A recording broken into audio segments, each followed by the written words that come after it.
bonsoir. Merci de préférer la télévision nationale. Au sommaire de cette édition. Présentation du projet de connectivité de 2200 écoles primaires publiques du pays dans le cadre de l'initiative GIGA, une ambition présidentielle qui place le numérique au cœur de l'éducation. C'est le Premier ministre Amadou Riba qui a présidé la cérémonie. Pour garantir le succès des projets de partenariat public-privé, le ministre de l'Industrie vient de regrouper les points focaux des départements sectoriels de ces partenariats pour un renforcement de capacité. Le but, améliorer la gestion des différents projets. Lutte contre la criminalité faunique et floristique, le département de l'environnement vient d'augmenter le nombre d'officiers de police judiciaire au sein du corps paramilitaire des conservateurs de la nature. Objectif, traquer les délinquants environnementaux. C'est tout pour les titres. Une fois encore, bonsoir et bienvenue dans ce journal. Dans un élan patriotique, l'État guinéen multiplie les efforts et fait de sa souveraineté économique une réalité. Sous le leadership du président de la République, son Excellence Mamadi Doumbouya, le pays connaît sa toute première compagnie 100% guinéenne. Il s'agit de Nimba Mining Company SA, basée à Kamsar. Cette compagnie nationale a réalisé son premier chargement de bauxite hier mardi 4 novembre 2025. C'est le président du comité stratégique de Simandou, Djiba Diakité, qui a présidé la cérémonie en présence du ministre secrétaire général de la présidence de la République, le général Amara Kamara, des membres du gouvernement, des autorités administratives et locales, ainsi que des responsables du Nimba Mining. Reportage adjudant-chef Aboubakar Kamando, correspondant de la presse militaire. Sous le leadership éclairé du chef de l'État, son Excellence Mamadi Doumbouya, la Guinée insuffle une nouvelle dynamique de développement minier et renforce davantage sa souveraineté économique. Moins de 3 mois après sa création, Nimba Mining SA marque une étape décisive dans la relance des activités bauxitiques en République de Guinée.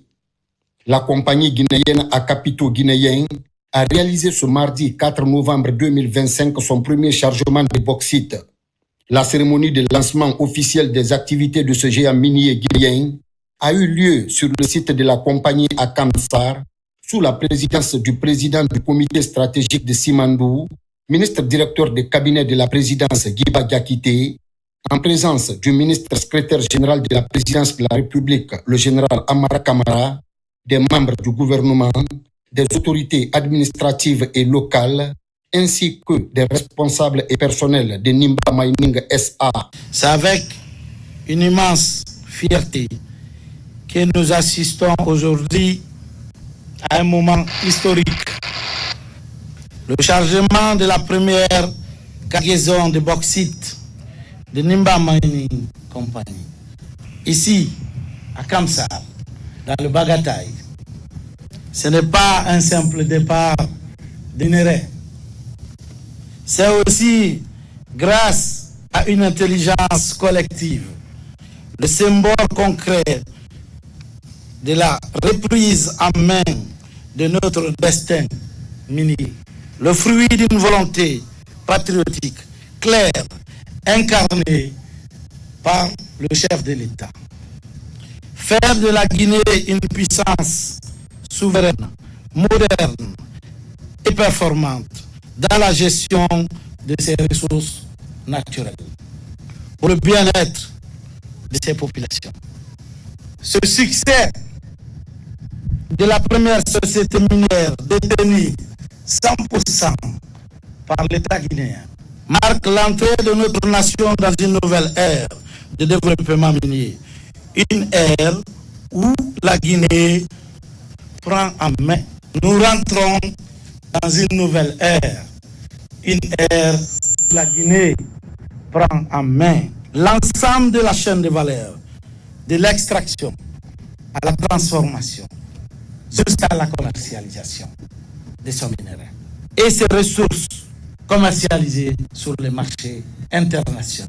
Faire l'exploitation par Nimba Mining Company, transformer par Nimba Mining Company, commercialisé sur les marchés internationaux par Nimba Mining Company. Une ère où la bauxite devient le cœur d'un écosystème industriel complet, capable de générer la valeur ajoutée, des emplois qualifiés, retombées économiques durables. Pour nous, bien évidemment, mais également pour les futures générations. La République de Guinée affirme une nouvelle fois sa capacité de maîtriser son destin économique avec une souveraineté politique assumée. Créée il y a à peine 3 mois, à la suite de la reprise des actifs d'une entreprise qui n'a pas respecté ses engagements conformément au Code minier de la République de Guinée, notamment dans son article 88 et sa convention de base. En un temps record, les équipes de Nimba Mining Company ont accompli ce que beaucoup croyaient impossible. L'impossible n'est plus guinéen dans le domaine minier. Remettre en la mine, réhabiliter les installations, mobiliser les femmes, les hommes et relancer l'exploitation à partir d'ici même où nous sommes tenus aujourd'hui. C'est une victoire collective, mais aussi la démonstration éclatante que la Guinée sait faire par elle-même, pour elle-même. Grâce à la détermination du président de la République, son leadership éclairé pour le bien-être de la population. Nimba Mining Company porte une vision à long terme, celle de devenir un acteur de référence du secteur minier guinéen, capable de créer de la valeur au-delà de l'extraction, avec bien évidemment le contenu local comme une priorité non négociable. Cette ambition s'appuie sur 4 branches stratégiques autour desquelles Nimba Mining Company entend bâtir des partenariats industriels de premier plan en République de Guinée. Dans la bauxite, plié de sa production actuelle et levier d'une transformation locale accrue. Dans l'or, à travers Nimba Mining Company Gold, qui prolongera la dynamique de diversification du portefeuille national. La construction de la raffinerie, avec l'objectif de faire émerger une filière d'alumine compétitive et durable. Les services miniers associés destinés à professionnaliser la chaîne de valeur, à renforcer l'expertise nationale dans les domaines techniques et intellectuels. Pour le ministre Guiba Diakité, président du comité stratégique de Simandou, cette réussite s'inscrit dans la vision globale du chef de l'État qui œuvre pour une Guinée souveraine, permanente et équitable. Derrière ce premier barge de 200 000 tonnes de bauxite se dessine une trajectoire ambitieuse très claire. 1,5 million de tonnes dès cette année font partie des engagements fermes de la direction de la Mining Company. Nimba Mining Company se donne l'ambition d'étendre ses capacités à des dizaines de millions de tonnes dans les années à venir. Mais au-delà de ces chiffres, il y a une vision, la vision d'un homme. Faire émerger une économie guinéenne où l'extraction entre la transformation, où les revenus miniers financent l'éducation, la recherche, la formation, l'innovation à travers l'initiative Simandou Academy. Où l'emploi créé ici à Kamsar, dans le Bagataï, résonne comme une victoire du travail. La Guinée ne veut plus être un simple fournisseur de matières premières. Terminé.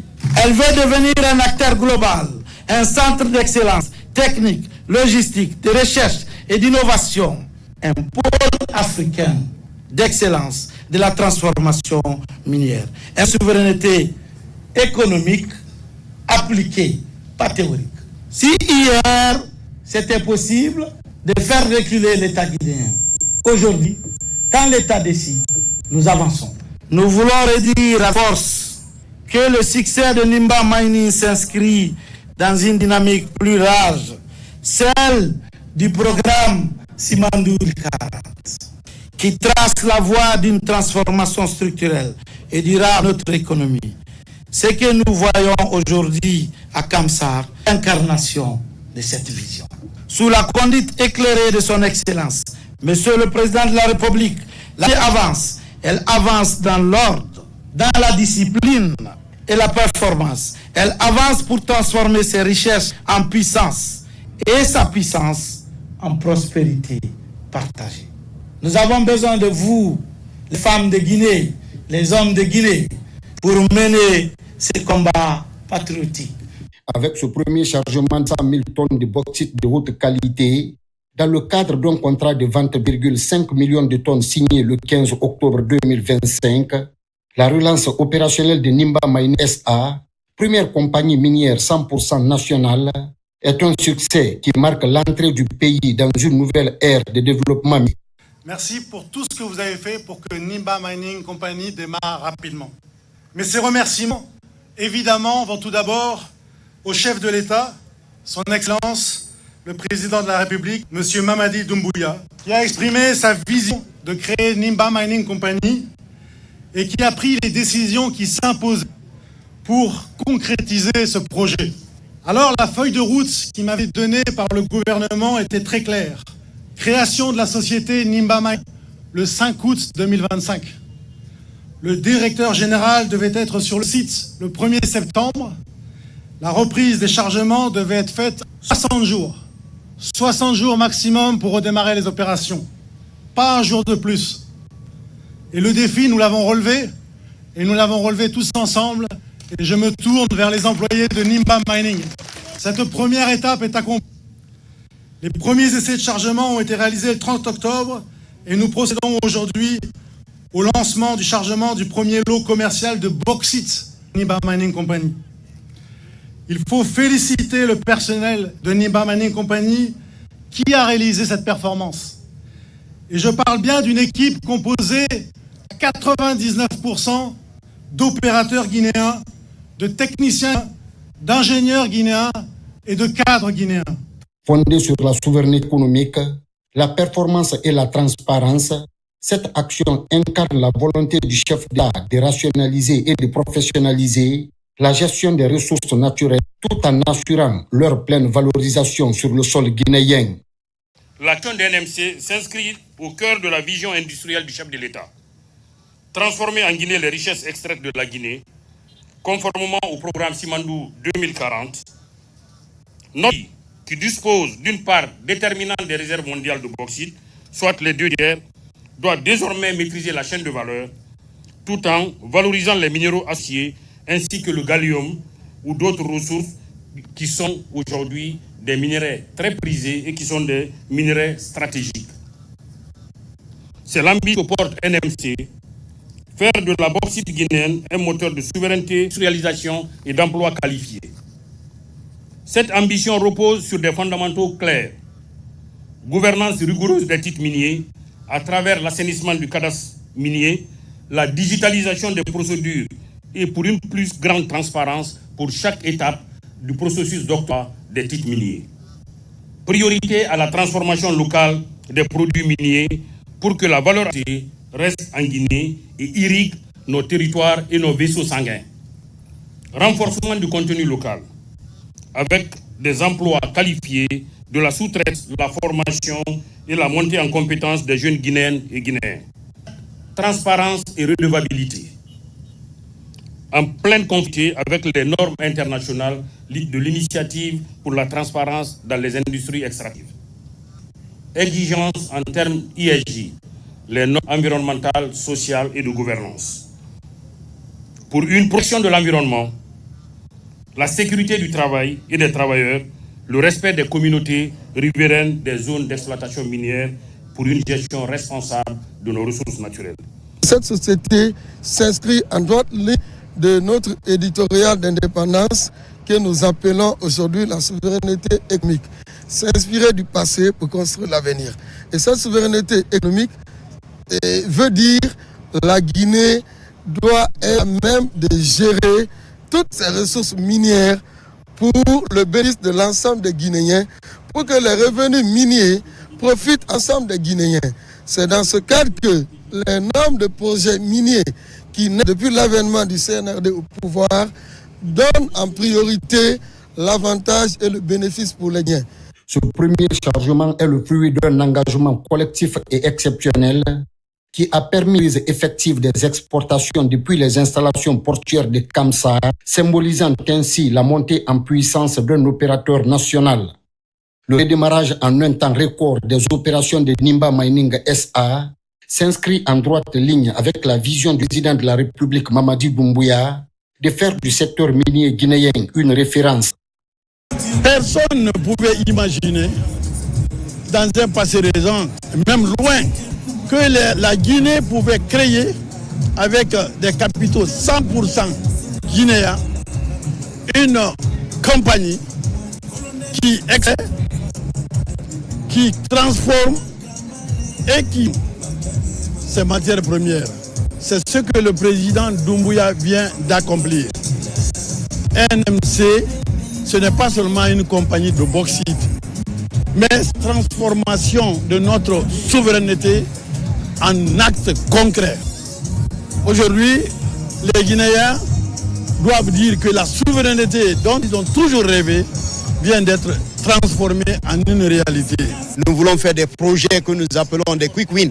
Oui, nous sommes fiers d'annoncer, c'est l'un des projets phares qui rentre dans le cadre du programme CIMA 2040. Ce projet, c'est un projet existant, mais grâce au leadership, grâce à la ténacité, grâce au son excellent le président Mamadi Doumbouya, on est là aujourd'hui pour vraiment concrétiser cet espoir. Nous félicitons tous les travailleurs de Nimba Mining Company, parce qu'il faut reconnaître que toutes les personnes qui travaillent dans l'entreprise ont été prises en compte pour continuer cette opération. Dans son plan d'action visant à bâtir un écosystème industriel complet autour de la bauxite, l'État guinéen prend en compte toute la chaîne de valeur, de l'extraction à la transformation et à la commercialisation de ses ressources. Le pays garantit l'emploi et veille au respect des normes environnementales et écologiques. C'est une étape historique, mais également décisive pour notre pays qui lance ce projet avec Nimba Mining Company, Mine en raffinerie, c'est-à-dire avec le volet exploitation minière, mais également transformation industrielle, ce qui veut dire valorisation de chaînes de valeur bauxitique en Guinée. Aujourd'hui, nous nous réjouissons vraiment que la direction générale de NMC reconnaisse que l'emploi au sein de Nimba Mining and Company sont de 99% de Guinéens, des opérateurs guinéens, des techniciens guinéens et des ingénieurs guinéens. Donc ceci est extrêmement important pour nous dans le cadre de la mise en œuvre du contenu local. Il n'est plus à prouver, la Guinée est de la transformation industrielle de l'alumine, aussi bien que du fer à travers le méga projet ciment. Donc nous pouvons que saluer le chef de l'État, le président Mamadi Doumbouya, pour ce pan historique encore au cœur de la transformation industrielle guinéenne et au cœur de la station minière. C'est un grand moment pour l'histoire industrielle de notre pays. Ce lancement se fait conformément aux directives du président de la République, Mamadi Doumbouya, qui a tenu à préserver les emplois des Guinéens. Et il faut souligner également que l'exploitation de la mine se fera en conformité avec les normes les plus strictes, donc sur les questions environnementales, sociales, mais également de donc notamment en ce qui concerne les relations avec les communautés. Des holdings dédiés à l'extraction, à la transformation et à la valorisation des ressources naturelles de la Guinée, Nimba Mining Company SA est une société 100% nationale créée en 2025. Elle exploite les mines de Tingilinta, l'un des plus grands gisements de bauxite du pays. Nimba Mining incarne un modèle de gouvernance souveraine et durable au service du développement socio-économique de Guinée. À la suite du lancement officiel du tout premier chargement de Nimba Mining Company SA, la délégation a rendu une visite de courtoisie auprès des sages de la localité de Kamsar. Cette rencontre, placée sous le signe du respect et de la reconnaissance, avait pour objectif les salutations et les remerciements du président de la République à la communauté de Kamsar, son accompagnement tout au long du processus de mise en œuvre de ce projet minier. Et puis, une nouvelle ère s'ouvre aussi pour l'école guinéenne. Le Premier ministre chef du gouvernement a présidé au Palais du Peuple la cérémonie officielle de présentation du projet de connectivité de 2200 écoles primaires publiques dans le cadre de l'initiative GIGA, inscrite dans le programme Simandou 2040, une vision présidentielle qui place le numérique au cœur de l'éducation pour réduire les disparités régionales et offrir aux élèves les mêmes chances au savoir partout sur le territoire. Reportage Elhadj Adi Kamara. Bientôt 2200 écoles primaires seront connectées à Internet. À travers ce projet giga de connectivité, le gouvernement démontre sa détermination à faire de l'accès numérique un levier essentiel de l'apprentissage et de l'égalité des chances. C'est une vision tournée vers l'avenir où chaque élève, où qu'il soit, pourra apprendre, s'informer et rêver à la hauteur du monde. Je doute fort que nous soyons tous conscients du pas que nous sommes en train de faire par l'installation de ces connectivités dans nos écoles primaires surtout. Je voudrais que vous en soyez conscients. Dans quelques années, ces enfants qui seront au contact du numérique maintenant seront ceux qui conduiront le futur de la Guinée vers des lendemains encore meilleurs. Et une Guinée qui sera intégrée dans l'économie mondiale. Une Guinée où le jeune Guinéen n'aura plus aucun complexe vis-à-vis d'un enfant de n'importe quel autre continent.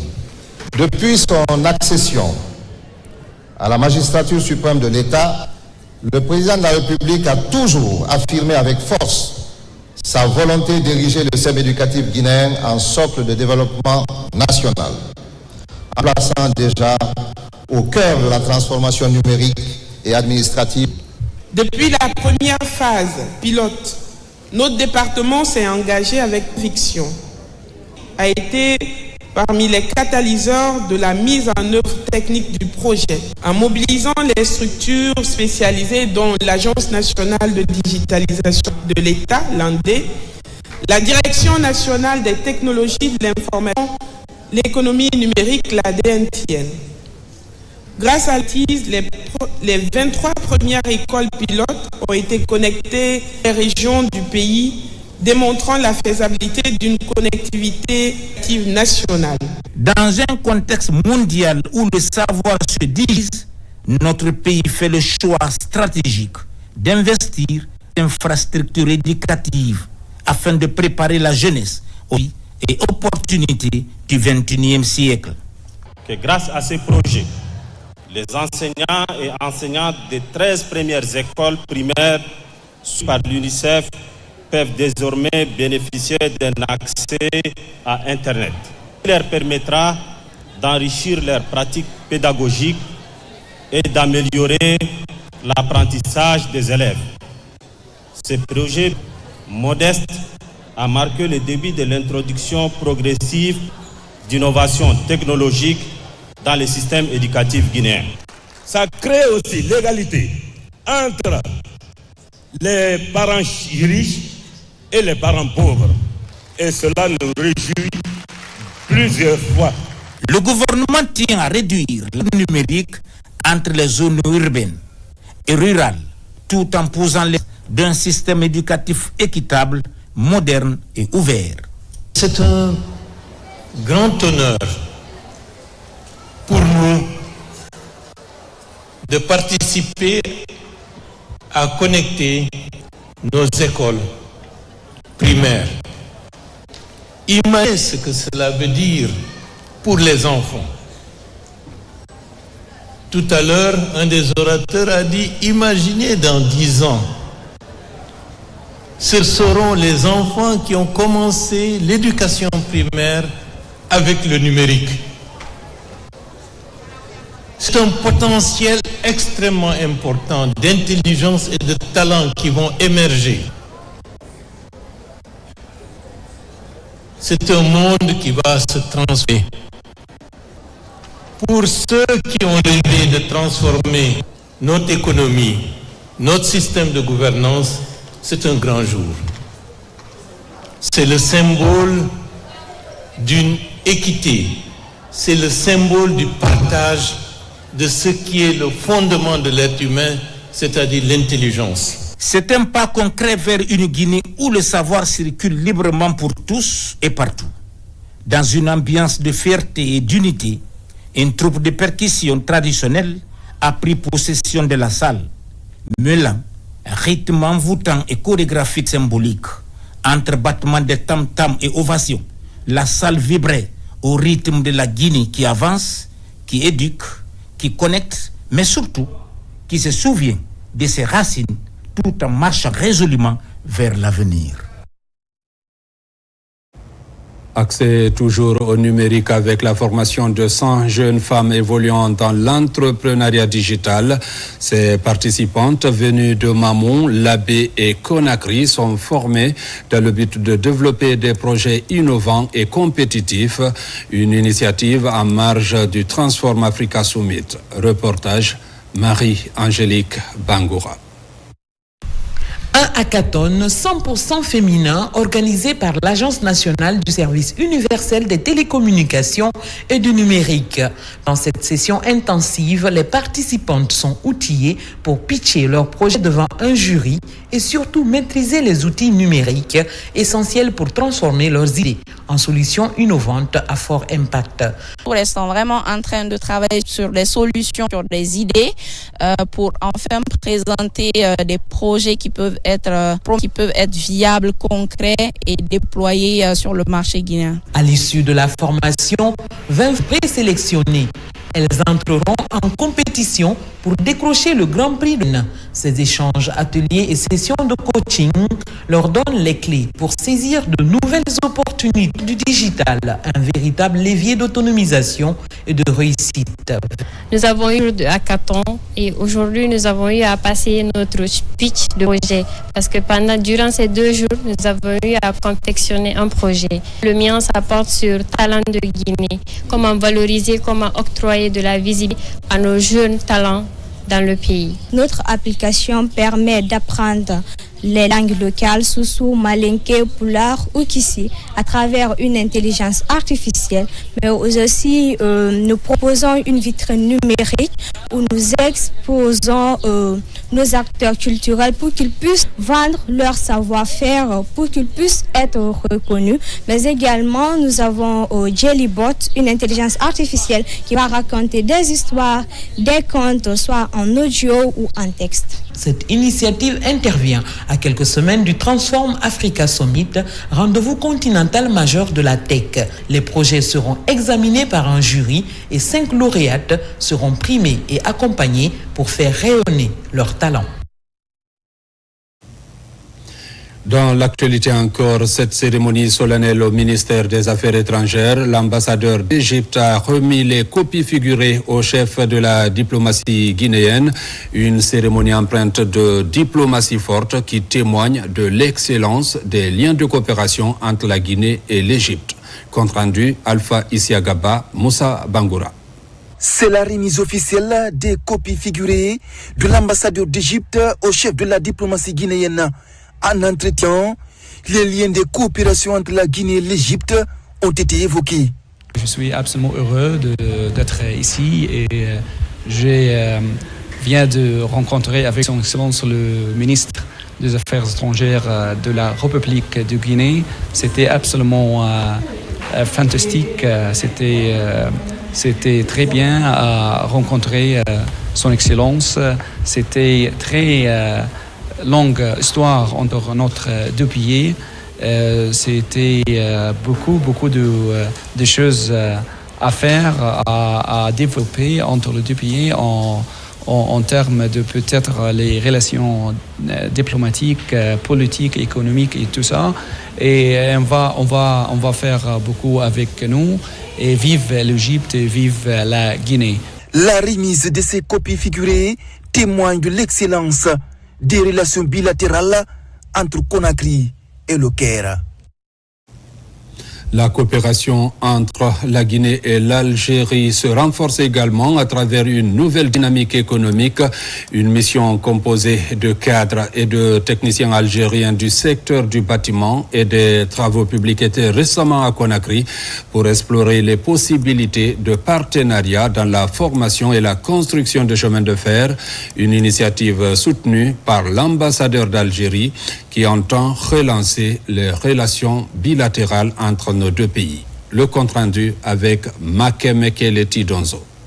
Il s'agit d'une mission économique composée de cadres dirigeants et de techniciens issus du groupe algérien évoluant dans le domaine du bâtiment et des travaux publics. Ces opérateurs envisagent de s'investir dans la formation et la construction de chemins de fer dans notre pays. Nous comptons nous associer avec le groupe Bailink dans le domaine des études, surtout les études ferroviaires. Il y aura des études à faire pour le tracé par rapport au port. Donc il y a une ligne ferroviaire qui sera réalisée, mais en même temps, on voulait faire profiter, dans le cadre d'une coopération, et en même temps même la formation dans le domaine ferroviaire. Cette collaboration qui démarre entre la Guinée et l'Algérie et que ça continue à faire comme ce que nous avons vu dans les temps, à avoir de très bonnes collaborations avec nos frères algériens et à ouvrir aussi d'autres opportunités en Algérie dans d'autres domaines qui n'est pas seulement les infrastructures. La concrétisation de ces projets fait partie des priorités de l'ambassadeur d'Algérie en Guinée. Elle contribuera à relancer les relations bilatérales qui existaient entre nos deux pays. Il s'agit d'une première mission.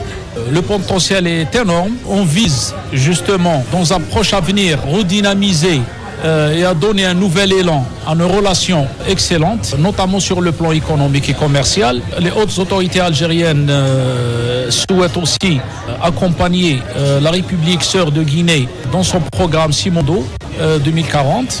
Le séjour en Guinée de la délégation algérienne a été une occasion pour le groupe de découvrir certains points stratégiques du pays en vue d'amorcer un programme de coopération dans le domaine ferroviaire. À présent, cette question, comment renforcer les capacités institutionnelles du pays et garantir le succès des projets de partenariat public-privé? Ceci est l'une des préoccupations du moment au ministère de l'Industrie qui vient de regrouper les points focaux des départements sectoriels de ces partenariats. Une fois outillés, ces acteurs seront à même de détecter, sélectionner et identifier les projets prioritaires dans le but de non seulement améliorer la gestion de ces projets, mais aussi favoriser un environnement propice aux investissements privés. Le compte-rendu avec Abdul Karim Kamara. Au commencement est l'idée de collaboration pour que le tandem secteur public et privé atteigne ses objectifs. Aujourd'hui, le ministère de l'Industrie, à travers la Direction nationale des partenariats publics-privés, veille au bon fonctionnement des initiatives devant renforcer ce partenariat.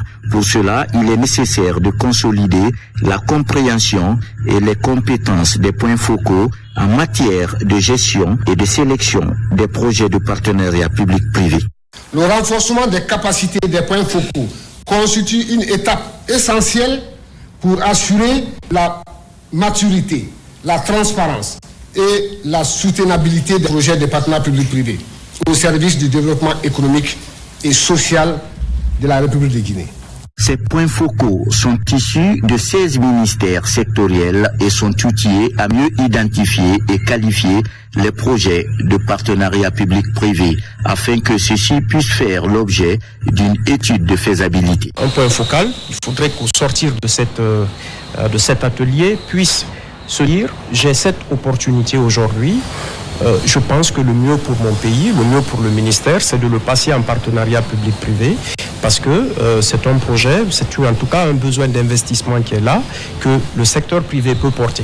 Les PPP, comme nous le disons souvent, permettent ainsi de mobiliser les ressources, les compétences et l'expertise du secteur privé pour compléter l'action publique et garantir les services plus efficaces et durables. Vous êtes ainsi les pierres angulaires de la concrétisation de notre ambition commune. Sans votre expertise, votre engagement, et votre rigueur, le mécanisme des PPP ne pourra fonctionner efficacement dans notre pays.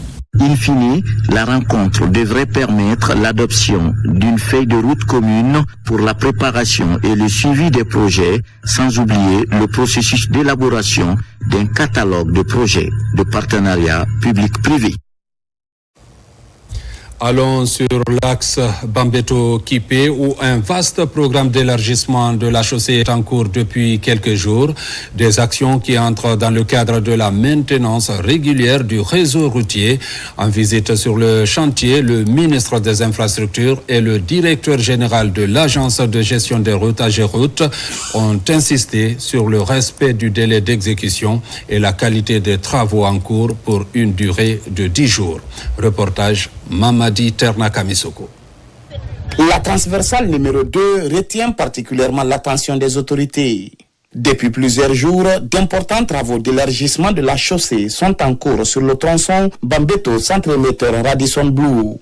Les opérations de terrassement, de compactage et de mise en œuvre de la couche de base en grave bitume avancent à grands pas. Sur le terrain, les équipes techniques et l'entreprise en charge des travaux reçoivent la visite du ministre des Infrastructures et des Travaux publics venu s'enquérir du respect des normes et des délais contractuels. L'état de la voie de la chaussée, elle n'est pas si critique que ça sur cette zone.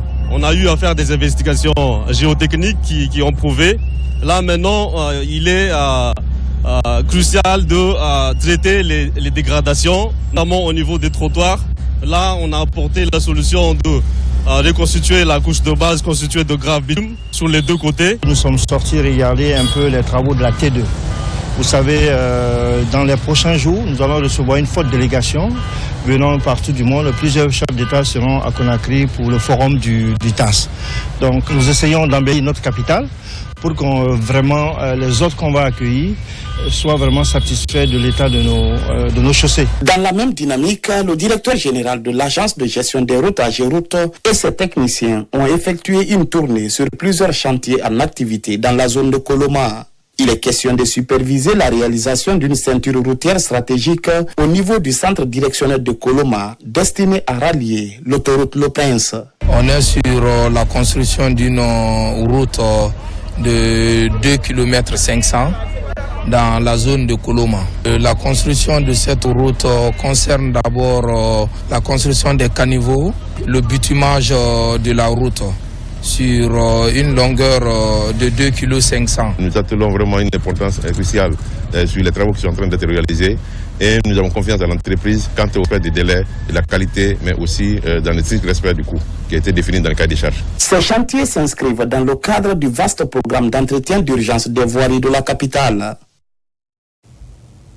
Santé, les acteurs publics et privés étaient en conclave dans la préfecture de Koya. La révision du document sur les normes de base des structures privées était au centre des échanges. L'idée de cette révision vise à instaurer de la nouveauté dans ce document, ceci pour qualifier les offres de soins dans les structures privées. Reportage Tierno Marofba, Mohamed Mpati Kamara. Cela fait 20 ans que les normes et procédures des structures privées n'ont pas connu de révision. Ces acteurs venus du privé et du public se prêtent à l'exercice de sa révision. Il s'agit de produire un document qui va réguler l'offre de soins dans les structures privées dans le pays. Plusieurs partenaires accompagnent cette initiative. Pas parce que nous avons aujourd'hui un document révisé qu'il est mis en œuvre. Il faut, à partir d'aujourd'hui, commencer à travailler pour rendre tout cela dans le cadre réglementaire et disséminer cela dans l'ensemble des régions et préfectures du pays afin que tous les acteurs désormais sachent que les normes ont été révisitées et que désormais chacun doit s'aligner derrière ces normes-là. Nous qui sommes à l'intérieur du pays, nous sommes très soulagés pour avoir participé à cet important atelier qui va vraiment nous permettre de réguler le secteur privé pour qu'il puisse jouer pleinement son rôle dans l'offre des soins. La révision de ce document de normes de base des structures privées est pilotée par la Direction nationale des établissements hospitaliers publics et privés. Ce document de référentiel permettra à tout le monde de s'aligner sur les normes et procédures qui sont définies aujourd'hui dans le cadre de l'amélioration de la qualité des soins au sein des structures sanitaires. Toutes les idées avancées lors de ces 5 jours de rencontre, on est convaincu qu'une fois matérialisées, officialisées et adoptées, ça permettrait aux Guinéens lambda d'accéder aux soins de santé de qualité, de proximité, à moindre coût, de façon sécurisée. Après la révision du document de normes de base des structures privées de soins, une autre rencontre est attendue pour sa validation et dissémination dans toutes les régions du pays. En Guinée, les efforts se poursuivent pour éradiquer la malnutrition et promouvoir une alimentation saine et équilibrée. C'est dans cette dynamique que le Programme alimentaire mondial PAM a organisé à Conakry un atelier de validation et de dissémination des résultats finaux de l'étude de Field Nutriment Gap, FNG en abrégé. Objectif, combler le déficit en nutriments en République de Guinée afin de garantir à chaque citoyen une vie saine et durable. Reportage Pascaline Yamalo, Marie-Angélique Bangoura. Mettre fin à toutes les formes de malnutrition en Guinée, c'est l'objectif que se fixe le Programme alimentaire mondial avec l'appui de ses partenaires. Un atelier de validation et de dissémination est organisé à cet effet. Plusieurs thématiques liées à la nutrition sont abordées dans le but de combler le déficit en nutriments dans le pays. Nous avons d'abord les thématiques sur la santé et nutrition, donc qui ont été revues, en tout cas du point de vue données disponibles, et les données primaires ont montré qu'on pourrait faire quelques solutions dans ce sens-là. Nous avons aussi la thématique sur les cantines scolaires, donc où, comme vous le savez, l'amélioration des cantines scolaires permet le développement du capital humain qu'avait dit le docteur Alphonse. Donc ça permet quand même de relever certains défis. Face à une malnutrition qui demeure une préoccupation majeure, le gouvernement, à travers l'Agence nationale des statistiques agricoles et alimentaires, ANASA, et ses partenaires techniques, entend mener des actions concrètes pour améliorer la situation nutritionnelle des populations. En mars passé, la Guinée a adopté 8 engagements pour la nutrition. Il s'agit des engagements par rapport à la croissance de l'enfant. Et ces engagements-là, justement, couvrent toutes ces questions. Avec les décisions qui vont sortir, les recommandations, donc on demande beaucoup l'appui de l'État. À travers les résultats finaux de l'étude Field Nutriment Gap, la Guinée ambitionne d'ici 2040 de garantir à chaque citoyen une alimentation saine, équilibrée et accessible. Santé à présent avec la formation des experts sur la riposte contre les épidémies. La rencontre vise à outiller ces cadres des modules permettant la riposte rapide des épidémies. Alpha Yassila. La Guinée a connu ces dernières années plusieurs épidémies qui ont ébranlé le secteur de la santé. La dernière à date est l'Mpox. Pour se préparer contre d'éventuelles épidémies, 60 experts venus de plusieurs départements ministériels prennent part à cette formation sur la riposte contre l'épidémie dans le cadre d'une seule santé. 60 experts ont été sélectionnés dans différents ministères parce que nous voulons avoir une approche multisectorielle et à la suite d'un processus compétitif. Donc ils seront préparés à faire face aux épidémies et déployable dans les 24-48 heures. Cette rencontre est une initiative du ministère de la Santé et de l'Hygiène publique, appuyée par l'Organisation mondiale de la santé. Pendant 3 semaines, les participants vont se familiariser avec 3 grands modules. C'est un grand moment pour la République de Guinée où toutes ces énergies se retrouvent ensemble pour recevoir les mêmes directives avec des modules bien codifiés par nos partenaires et nos experts nationaux, à savoir l'OMS et l'Agence nationale de sécurité sanitaire. La mise en place d'abord d'une équipe pour lutter contre les épidémies futures est l'une des bonnes choses. Et c'est pourquoi le gouvernement appuie le ministère de la Santé par rapport à la mise en place de cette équipe Serge Guinée. Les dispositifs de riposte contre d'éventuelles épidémies sont déjà sur place. Il s'agit désormais de renforcer les capacités des acteurs à chaque fois que le besoin se fera sentir. Le Centre national d'orthopédie valide son plan stratégique 2025 à 2029. Le document est élaboré par les acteurs intervenant dans le secteur, ceci pour une meilleure gestion de ce service public. Reportage Mohamed De Camara. Le Centre national d'orthopédie possède désormais un plan stratégique 2025-2029. La validation permettra dans les prochains jours une meilleure gestion des activités menées au sein du CNO. Le processus est rendu possible après l'état des lieux effectué par les responsables de ce service public. À partir de la validation de ce document, toutes nos actions vont sortir de ce qu'on appelle de l'improvisation. Ça permettra au centre donc de réaliser sa vision. C'est un document assez important pour nous. Ce document s'inscrit en droite ligne avec la lettre de mission assignée au ministère en charge de la promotion des personnes vulnérables. Nous avons estimé que ce centre doit avoir son document qui lui permette d'assurer une meilleure gestion de ses activités et surtout une bonne planification. Et ce dont on peut se réjouir, c'est la présence dans la salle des acteurs concernés directement par la question de handicap. Et aujourd'hui, nous sommes fiers d'assister à finalement la validation de ce document. Le processus a commencé depuis plusieurs mois, pour ne pas dire près d'un an. Et aujourd'hui, c'est le lieu de remercier et de féliciter surtout la Direction générale du Centre national d'orthopédie qui répond à un besoin pressant en termes de gouvernance. La vocation principale du Centre national d'orthopédie est de faciliter l'appareillage et l'éducation fonctionnelle des perspectives d'imputation. Le Centre guinéen de formation, d'éducation et du développement a tenu sa troisième session du conseil d'administration. Il était question d'échanger sur les plans stratégiques et de communication ainsi que des opportunités de partenariat, le tout chapeauté par des recommandations. Reportage Mohamed Lamine Kamara. Le Centre guinéen de formation et d'éducation pour le développement, SEGIFED, s'est fixé comme priorité l'exécution de son programme de renforcement des capacités des communautés.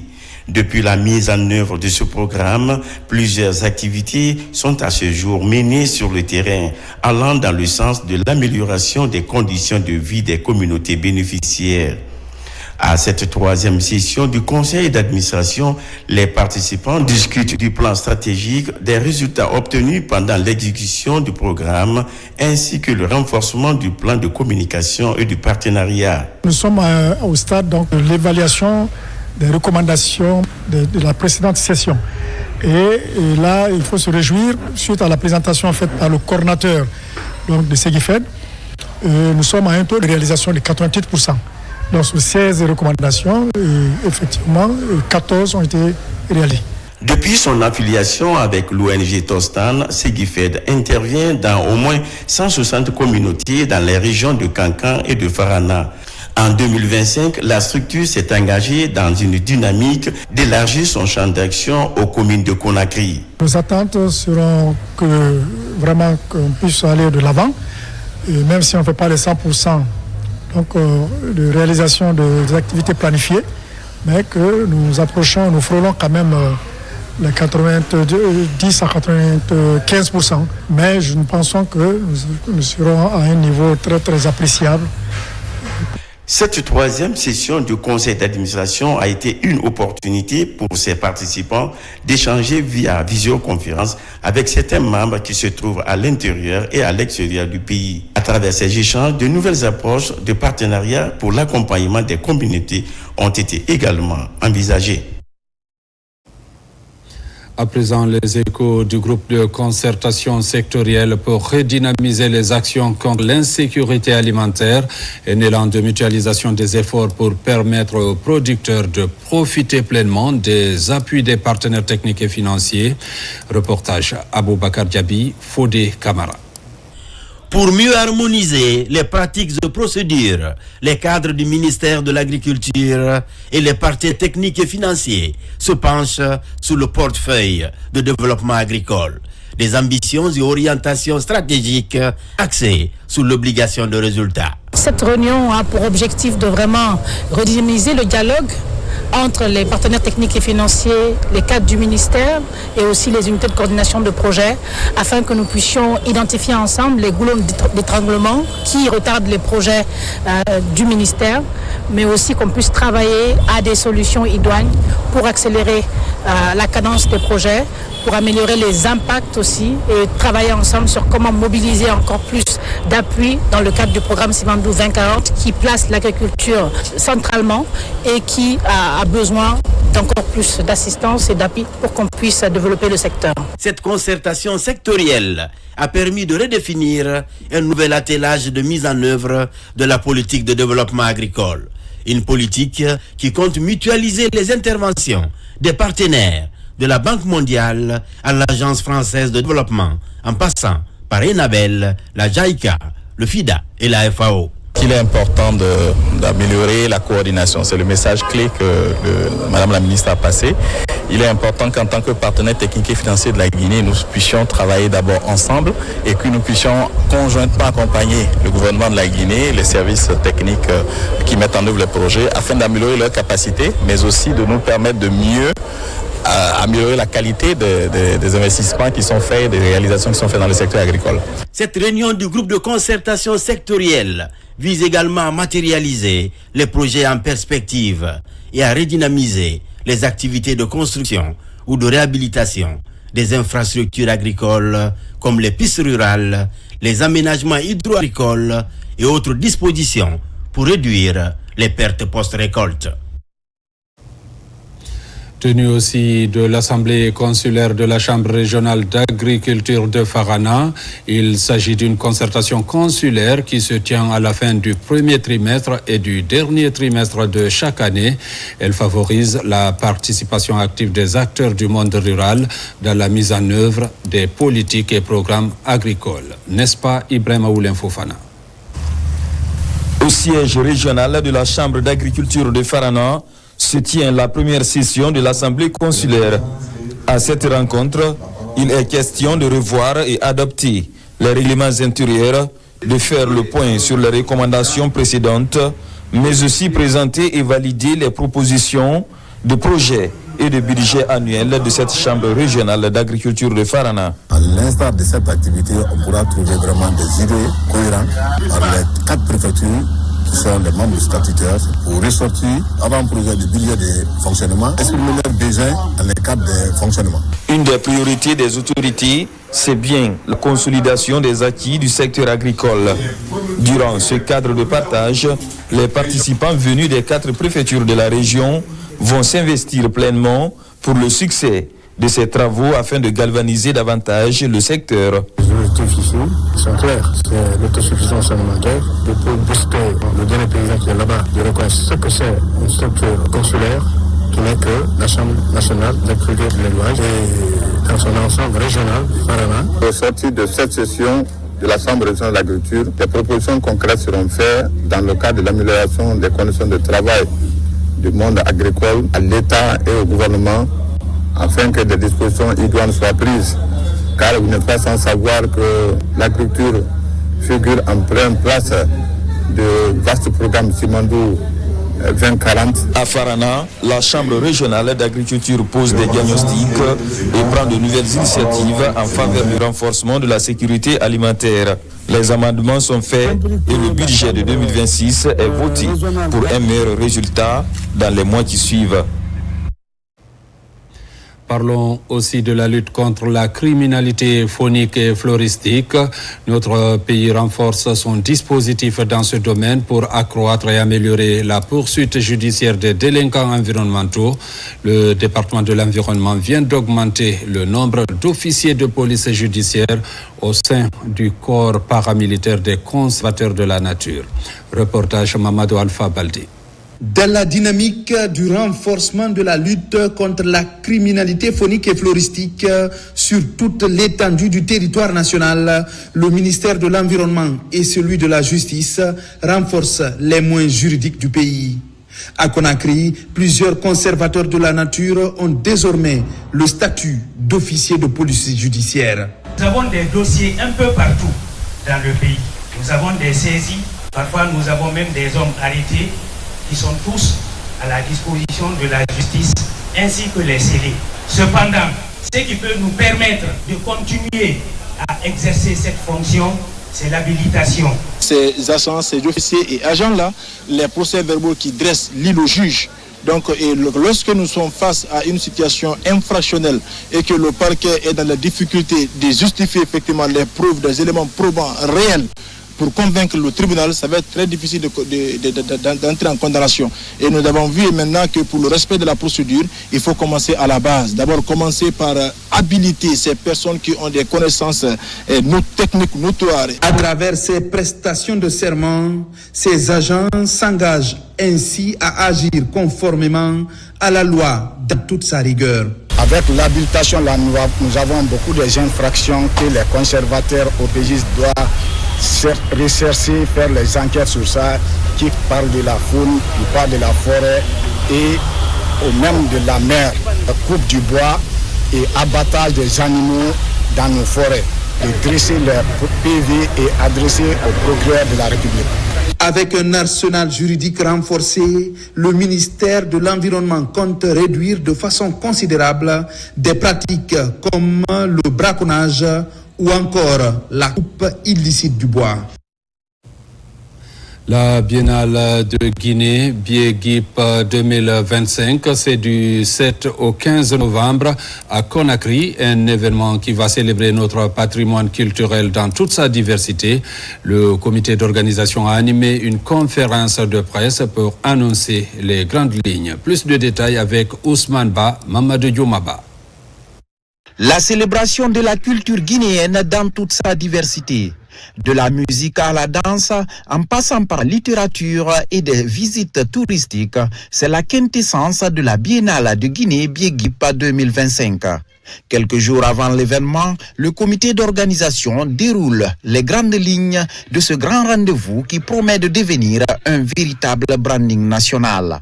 La Biennale de Guinée est un événement à base culturelle, certes, mais c'est un événement où on parle de technologie, c'est un événement touristique aussi, et c'est un événement où on parle d'entrepreneuriat, donc de business et de l'investissement. Et on ne met pas tout ce qui est éducation et bien-être. Donc, vu que nous sommes aptes culturels, nous avons constaté que les gens aiment plus parler des artistes et des concerts. C'est vrai qu'on a de très très grosses pointures sur l'événement et beaucoup d'activités culturelles. La Biennale de Guinée est aussi une occasion de mettre en avant les opportunités d'affaires et d'investissement. L'événement a pour slogan « La Guinée, notre paradis ». La Guinée, notre paradis. Ce magnifique slogan de la Biéguip 2025 résume à lui seul notre fierté collective. Un paradis de diversité, d'énergie, de créativité et de talent. Un paradis que nous devons promouvoir, protéger et faire découvrir au monde. En conclusion, je voudrais réaffirmer, au nom de son Excellence Monsieur le Ministre, l'engagement total du ministère de la Culture et de l'Artisanat à soutenir la Biéguip et toutes les initiatives. Pendant 8 jours, la Guinée va vibrer au rythme de Biéguip avec la participation de plusieurs artistes guinéens. La Biennale de Guinée, c'est du 7 au 15 novembre prochain à Conakry. Mesdames, Messieurs, c'est la fin de cette édition. Merci à vous qui nous suivez du côté de Kankana comme partout ailleurs dans le monde. Bonne suite de programmes sur la télévision nationale.